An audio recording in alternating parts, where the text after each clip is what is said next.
আমি সন্ধ্যা আমনেরে একটা বাচ্চা দিবার পারি না বইলা আমারে আর ভালা পান না। হাসা করছি না।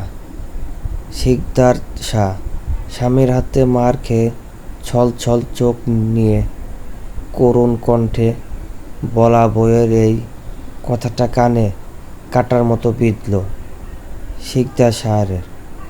রাগে হিস হিস করতে করতে সে এগিয়ে এসে আবারও বউয়ের গাল চেপে ধরল। একটু আগেই জানের শক্তিতে চর দেওয়ার ফলে বউয়ের গালে ওর হাতের ছাপ পড়েছে, তাতে বিশেষ পাত্তা দিল না। আপাতত রাগ মাথায় টকবক করছে ওর। মেহেরুনের গাল চেপে ধরে হিস হিস করে বলল শিকদার শাহ, চোপা বাড়ছে না বেশি? তোর ওই হেডামের চাপা কিন্তু আমি ভাঙ্গা ফালমো।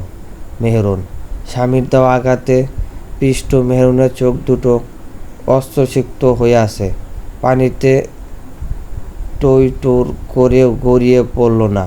কণ্ঠে চাপা অভিমান আর করুণ ভাব নিয়ে বলে ওঠে, হেই ডাই তো পারবেন? মা বোনের কথা হুইনা বইয়ের মারতে আর ভাঙতে পারবেন, এছাড়া আর কী বা করার আছে আমনের? এমনিতে মাথা টকবক করছে শিকদার শাহর। এর ওপর বইয়ের এই তর্ক আরও রাগিয়ে দিচ্ছে ওকে। ফলাফল স্বরূপ দাঁত কটমট করে বইয়ের গালে চেপে ধরা আঙ্গুলে আরও জোর দেয়। এতে অবশ্য বইয়ের টু শব্দ করে না। রাগে গজগজ করতে করতে বলে শিকদার শাহ, খালি আমার মা বোনেরই দোষ না, আর তুই ধোয়া তুলসী পাতা, তোর কোনো দোষ নাই বান্দিঝি। অস্ত্রসিক্ত নয়নে স্বামীর সামনে নিশ্চল ভঙ্গিতে দাঁড়িয়ে থাকা মেহরুন এবার একটু হেসে উঠল। ওর এই হাসিতে কোনো আনন্দ বা সুখ ছিল না। শিকদার শাহ খুব করে বুঝতে পারছিল বইয়ের হাসিতে রয়েছে এক দলা তাচ্ছিল্য। কেডা কইছে দোষ নাই? আমার সবচাইতে বড় দোষ তো হইল ভালোবাসা আমনের হাত ধইরা বাপের ঘর থাইকা বের হওয়া আওয়া। দোষ না করলে কি আর এমন শাস্তি পায় কন? সে জানে বউ কখন এভাবে তার সাথে তর্ক করে। এমনিতে মায়া ডারে হাজার ডাক কইলেও রাগ শব্দ করবে না। একমাত্র অভিমান করলেই যা দুই এক তর্ক করবে। রাগে সাপের মতো ফসফস করে শিকদার শাহ মেহরুনের একেবারে কাছে চলে গেল। এক হাতে শক্ত করে গাল চেপে অন্য হাত দিয়ে মেহরুনের একটা হাত মুচড়ে ধরল।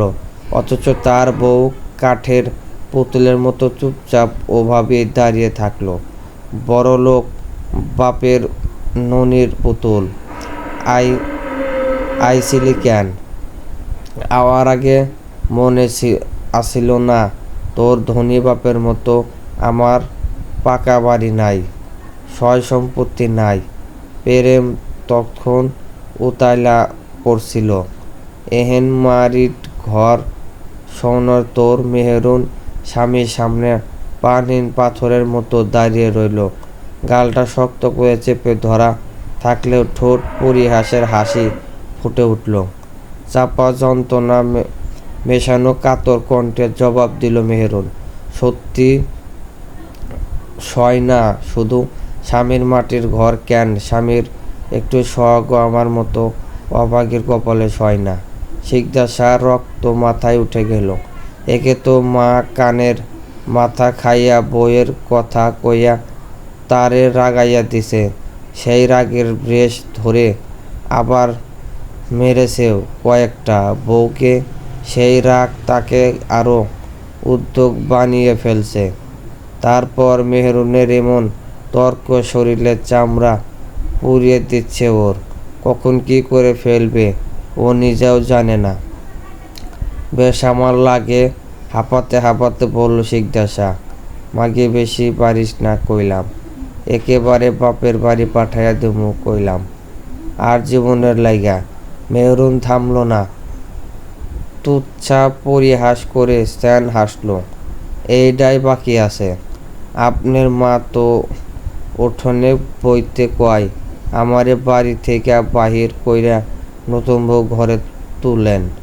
আমি তো বাঙ্গা সন্তান দিবার পারি না আমনেরে, আমারে হুদাই কেন খায়াবেন পড়াইবেন, তার চেয়ে এইটাই করেন।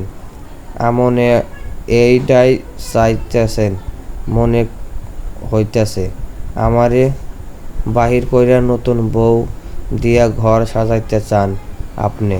মেহরুনের চোখ টলমল করছিল। তারপর এমন কথা আর সহ্য করতে পারল না শিকদার শাহ। অতিরিক্ত রাগে ঘেমে টেমে মুখ লাল হয়ে গিয়েছে ওর। মুখ খুলে রাগে শ্বাস টানতে টানতে ও মেহরুনকে এক ধাক্কা দিয়ে খাটের উপর ফেলে দিল। পুরনো খাটটা আচমকা মেহরুন পড়ায় মরমর করে শব্দ হলো। সেই সাথে বইয়ের মৃদু গোলান্তি শুনতে পেল। তবে দেখল না শিকদার শাহ। রাগ উঠলে ওর হুঁশ থাকে না। চিবিয়ে দুইটা গালি দিল, বান্দির বাচ্চা বান্দি, মাতারির বাচ্চা। আর একদণ্ড থাকলো না ও মাটির ছোট ঘরটায়। হন হন করে বের হয়ে গেলেও খাটের উপর হবু হয়ে পড়ে মেহরুন। এবার ফুঁপিয়ে কেঁদে উঠল। মাথায় যেন ধপধপ করে আগুন জ্বলছে শিকদার শাহর। গ্রামের মাটির রাস্তা ধরে কোথা থেকে কোথায় যাচ্ছে কিছুটি চোখ দিয়ে দেখতে পাচ্ছে না বোধ হয় ও। বুকের ভেতরটা বড্ড জ্বালাপোড়া করছে। বউয়ের অশ্রুসিক্ত নয়নের কথা চিন্তা করতে করতে এই সুন্দর মানুষ তার বউ। বর্ষাকালে ওর হাতের ছাপ পড়ে উঠেছে, পিঠেও দুইটা কিল বসিয়েছে ও। তারপর মেয়েটার অমন কথা কিছুতেই মানতে পারছে না ও। সে একেবারে বলছে আবার বিয়ে করতে চায় ও শিকদার শাহ। আবার বিয়ে করবে কোনো দিন না। যেতে যেতে বন্ধুদের আড্ডাখানায় চলে গেল শিকদার শাহ। মাটির রাস্তায় পাশেই গ্রামের ছেলেপেলেরা বাঁশের মাচা বানিয়েছে। ওখানেই বন্ধুদের আড্ডা বসে নির্দিষ্ট সময়ে। শিকদার শাহ হাঁটতে হাঁটতে সেদিকে চলে গেল। জাজাল আর হাবিব বসে আছে আগে থেকেই।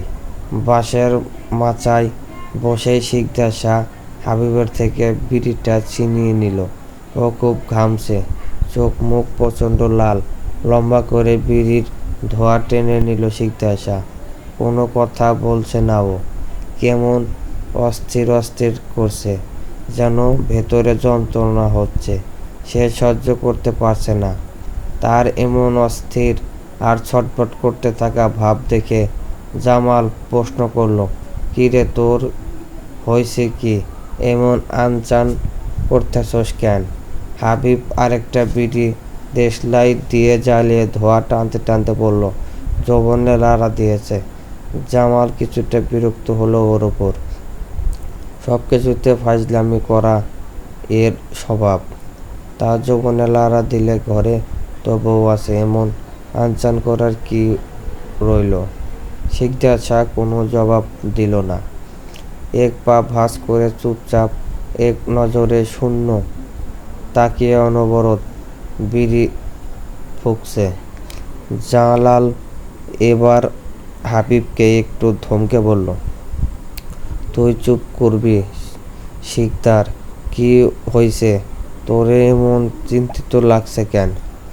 হাবিব থামল না, বিড়িতে টান দিয়ে জবাব দিল, আবারও দেখ গা গিয়ে বেডির সাথে মনে হয় ক্যাচাল পড়েছে।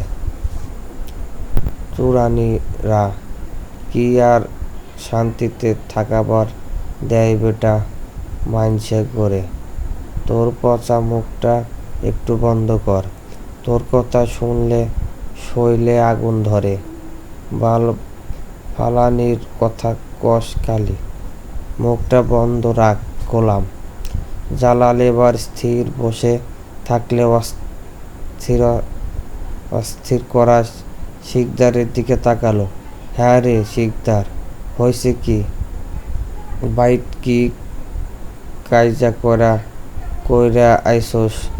বেশ কিছুক্ষণ নীরব রইল শিকদার।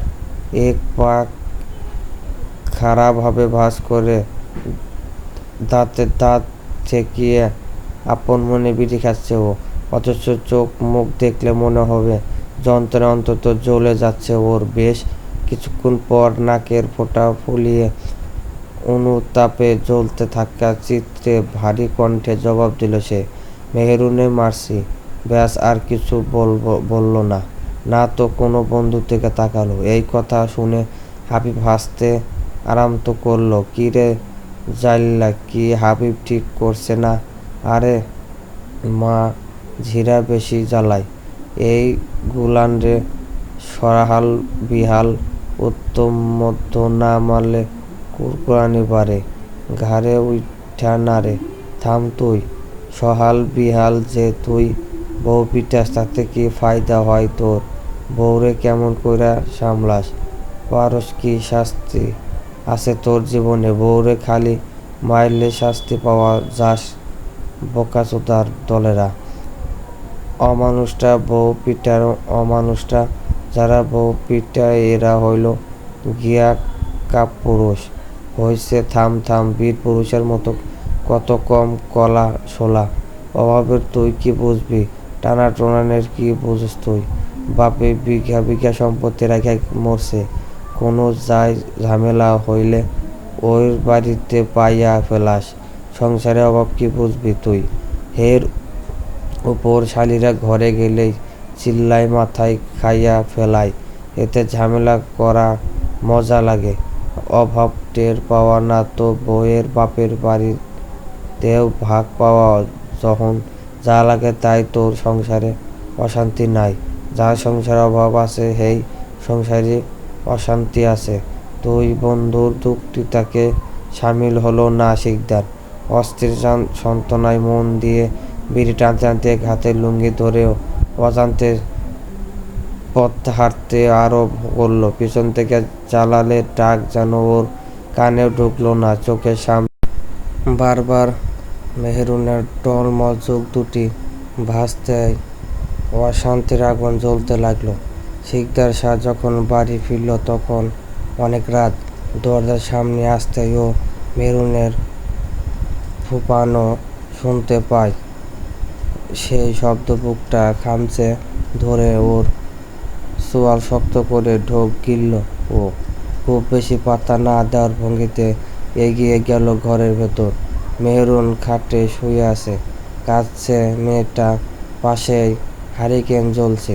সেই হলুদে আলোয় চিকচিক করছে ওর পানিতে ভেজা মুখটা। শিকদার শাহ এক পলক দেখল। দরজাটা এবার যত আস্তে ঢুকেছে তার চেয়ে বেশি জোরে আওয়াজ তুলে লাগালো। সেই শব্দে মেহেরুন জলদি করে উঠে গেল। দুই হাত দিয়ে আড়ালে চোখের পানি মুছে নিয়ে নিচু দৃষ্টিতে তাকালো ঘাড় ফিরিয়ে। আলনার সামনে শিকদার শাহ তখন শার্টের বোতাম খুলছে। তা দেখে মেহেরুন আর কিছু বলল না, চুপচাপ করে বেরিয়ে গেল। খানিক ঘাড় ঘুরিয়ে বইয়ের যাওয়া নিঃশব্দে দেখে শার্ট খুলে আলনায় রেখে দিল শিকদার শাহ। কেন যেন এই ঘরের ভেতর আজকে দম বন্ধ লাগছে ওর। পাকঘর থেকে ভাত তরকারি এনে মেহেরুন পাটি বিছিয়ে দিল। চুপচাপ পাটির শেষ মাথা নিচু করে হাত পাখা নিয়ে বসে আছে। স্বামী খেতে বসলেই বাতাস করতে হবে, নইলে শিকদার শাহের চিল্লাচিল্লিতে এই রাত বিরাতে পাড়া জেগে উঠবে যে।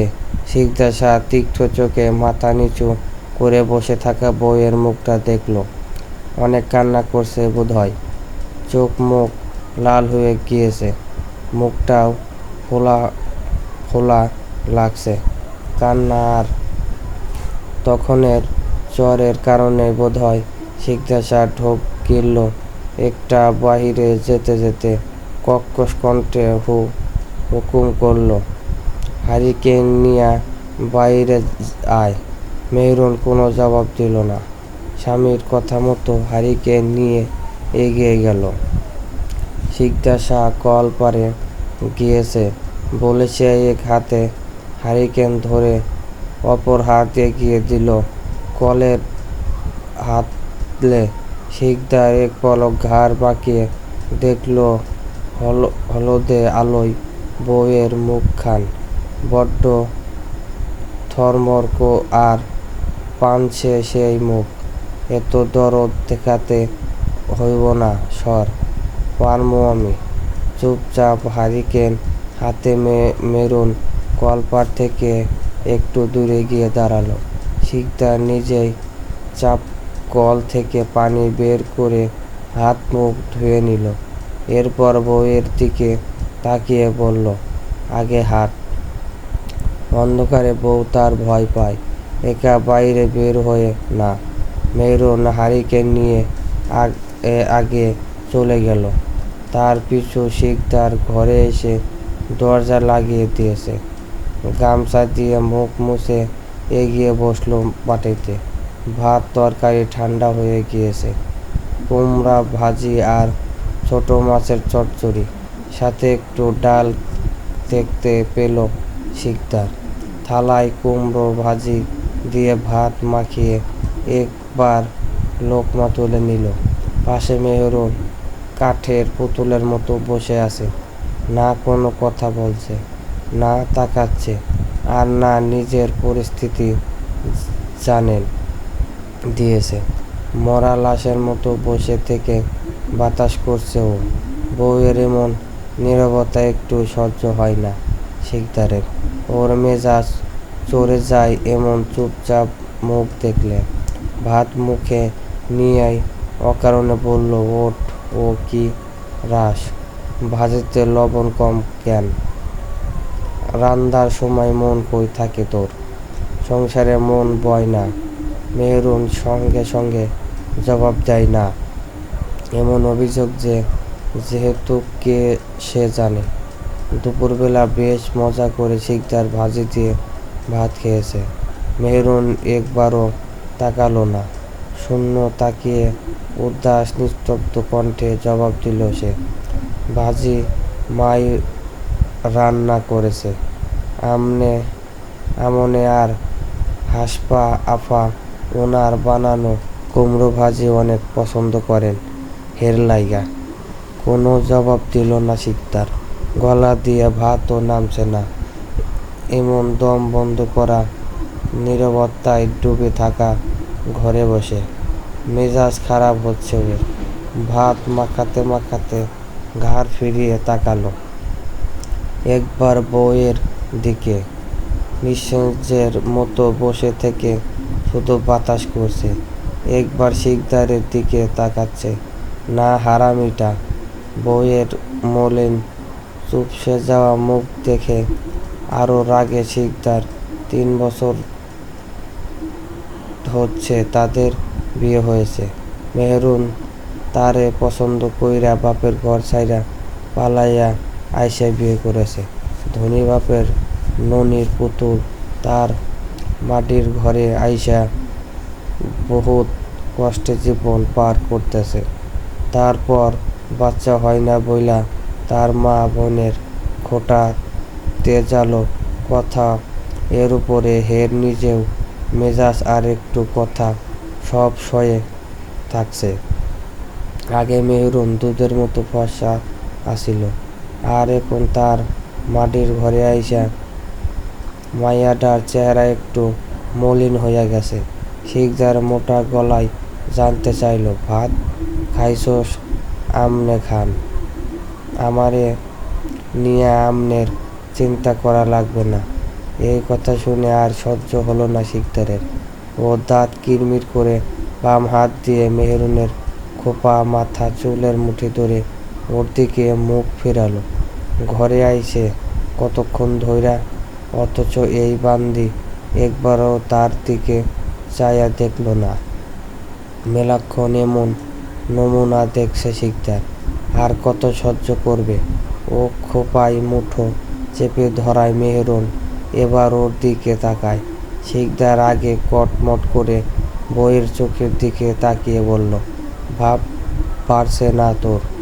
মেলাক্ষণ ধইরা তোর বালের ঢং দেখতেছি। অভিনয় মারাস আমার লগে? তোরে নিয়ে আমি চিন্তা করবো না তো কেডাই করব? চুলের ব্যথায় মুখটা কালো করে নিল মেহেরুন। শিকদারের দিকে তাকিয়ে তাচ্ছিল্য হেসে বলল, এমনে আমারে নিয়ে চিন্তা করেন বুঝি? কেন, তোর কি আরো ভাতার আছে যে তোর নিয়ে চিন্তা করব? না, এমনি জিগাইলাম। উঠতে বইতে লাঙ্গি উঠা দেওয়া বাড়ির কুত্তারে নিয়ে কেউ চিন্তা করে এইটা শুনাই অবাক হইলাম। মেহেরুন, খোদার কসম লাগে আমারে রাগাস না, ভালো হইব না কিন্তু। মাতারি বাচ্চা মারবেন এই তো। শিকদার চোখ মুখ রাগে খিচে নেয়, দাঁত কটমট করে শ্বাস টানে স্বামীর দিকে। একবার চেয়ে মেহেরুন শীতল গলায় বলে, লাগতাছে আমার। শিকদার কোনো জবাব দেয় না, চোখ বন্ধ করে শ্বাস নিল ও। একটু সময় নিয়ে শিকদারের মুখাবরণ পর্যবেক্ষণ করে মেহেরুন। আবারও বলে ওঠে, চুল ছাড়েন। লম্বা নিঃশ্বাস ফেলে শিকদার বইয়ের দিকে তাকায়। চুলের খোপায় মুঠো মেয়ে হাত না ছেড়ে কিছুটা আলগা করে ফ্যাস ফ্যাস গলায় বলে, এবার যা জিগাই হেডার উত্তর করবে। বাড়তি কথা কইতে আসলে চোপা গুড়া কইরা লামু। আর ভাব কম মারাবি। শিকদার সার লাগে। এবার আর মেহেরুন জবাব দিল না, চুপচাপ থাকলো। ভাত খাইছোস? কি রে, কি জিগাই? মাতারির বাচ্চা, ভাত খাইছোস?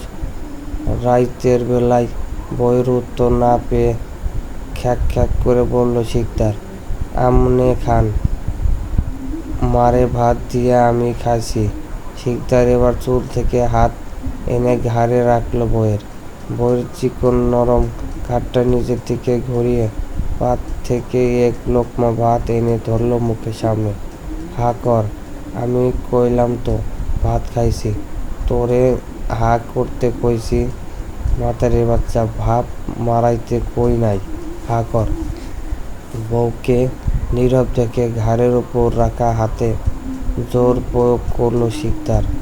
জোর করেই বউয়ের খাইয়ে দিল এক লোকমা। জানে মেহেরুন রাতে খায়নি, তারে ছাড়া কোনোদিন রাইতের খাওন খায় না মায়াটা। এরপর যতবার নিজে খেয়েছে ততবার মেহেরুনের সামনে লোকমা ধরেছে। মেহেরুনও চুপচাপ খেয়েছে। খাওয়া শেষে থালা বাসন একটা টেবিলের কোণায় রেখে দিয়ে শিকদারের সামনে গেল। এতক্ষণ লোকমা খাবে বলে কিছু বলেনি। পাছে না আমার রাগারাগি করে, তাই খাওয়া শেষে এগিয়ে গিয়ে মনের কথাটা বলতে শিকদার বউয়ের নত মুখ দেখে কপাল কুঁচকে শুধায়, কি হইছে, কিছু কবি? নাকি আরো ভাব মারানি বাকি আছে? ঝগড়া করার চান্স নাকি আরো? অথচ মেহেরুন তাকে অবাক করে দিয়ে সবচেয়ে তীক্ষ্ণ মেজাজ বিগড়ানো এক ভয়ঙ্কর খেপাটে কথা বলে বসল, আমি কইলাম কা বাপের বাড়ি চলবে?